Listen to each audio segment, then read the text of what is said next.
They're like, well, it's accurate. What? Completely unethical. Hey, welcome back to my channel. My name is Cheyenne, and I am going to be going out for a few hours tonight. It is a crazy busy Friday night, so let's go and make some money. So this customer wrote in their instructions, do not go to Vaudreuil-sur-le-Lac, which is actually interesting because that exact same street exists about 2 kilometers away from the restaurant the other way. I'm assuming she had many times where her order ended up in Vaudreuil-sur-le-Lac and then they had to drive all the way back to her house, which is at least a good 12-minute drive. Good thing that was in the notes. Oh, sorry, wrong house.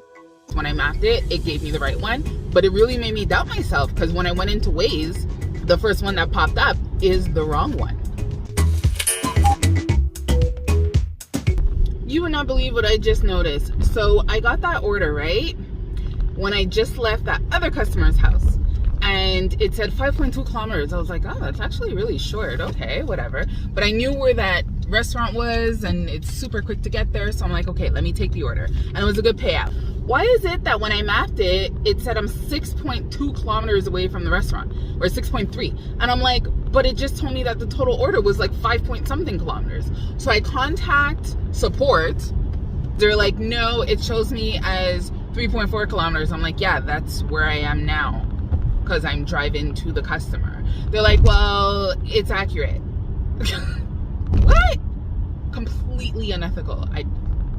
Anywho. Dropped it off. The customer was only 650 meters away from the restaurant.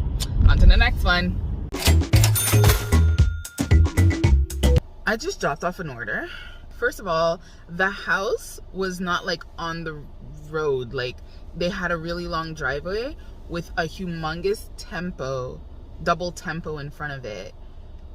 And there were no signs to say what their house address was.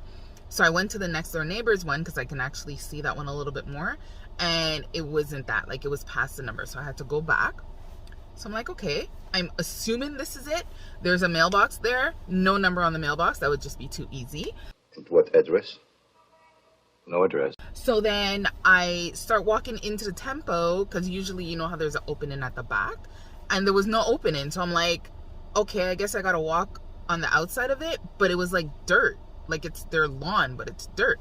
So I start walking, but I have my flashlight because it's pitch black over there.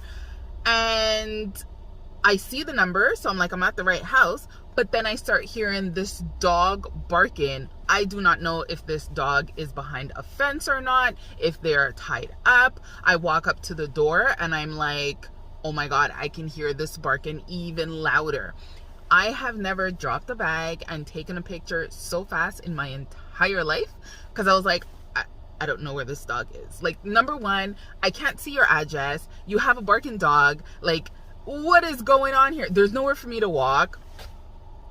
I was like, I need to get out of here so quickly. I got to my car so fast. So fast. So now I'm waiting for another order. Let's see what's going to pop in. Who do you think is going to win?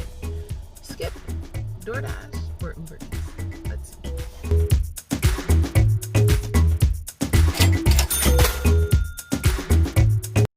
This is not a good sign. So many cars. Oh, people waiting inside. Drive through. Not a good sign for this McDonald's. Those look like drivers. Oh gosh. Well, that was a very welcome surprise. My order was ready at McDonald's. What? There were 3 Uber Eats orders on the screen.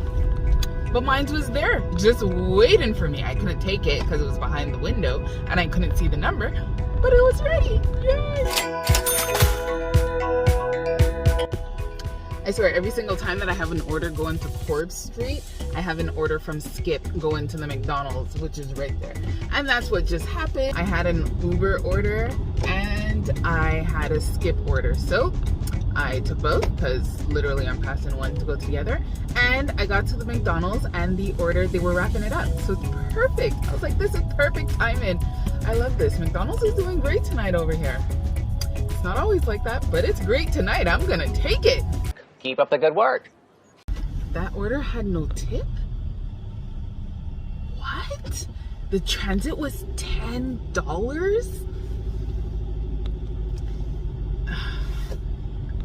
wow, no tip. Like, I'm still like so shocked. This is crazy. I'm home. It is 10:30 and I am home, and I think we're at $71 or something, and I'm still waiting for the last Uber Eats order that I just did from Wendy's for that tip to come in. So once that come in, I'll be able to update you on how much we made tonight. But it was a good night overall. As you saw, there weren't a lot of deliveries, but I drove a lot today. Like I did, let me check in my book here. I did 65 kilometers today. I feel like that's a lot for 70 something dollars. Like, anywho, it's less than 100 kilometers, whatever. It was still worth it. It's just that a lot of times I was, let's say, at the top of Vaudreuil, then I would have to go to the bottom of Vaudreuil, and then I would stay there a little bit to see if I get anything. I wouldn't get anything, so I would go back to the top, and then I'd get back an order at the bottom, and I'm like, really? I was just there. So that's why I feel like I drove a lot, because I did that like 3 times tonight in that short amount of time. So anywho, still made some money, so that's a good thing. I hope you enjoyed this video. Please, if you are ordering food, turn your lights on. Every single customer that had their lights on, I thanked them. When I sent them the message to let them know that their order is at their door, I said, thank you for putting on your lights. So I'm hoping that they realize how grateful we are when they have the lights on, because other than that, we can't really see. Like, anyway. Hopefully you had a great time watching this video, and I will see you next time. Bye.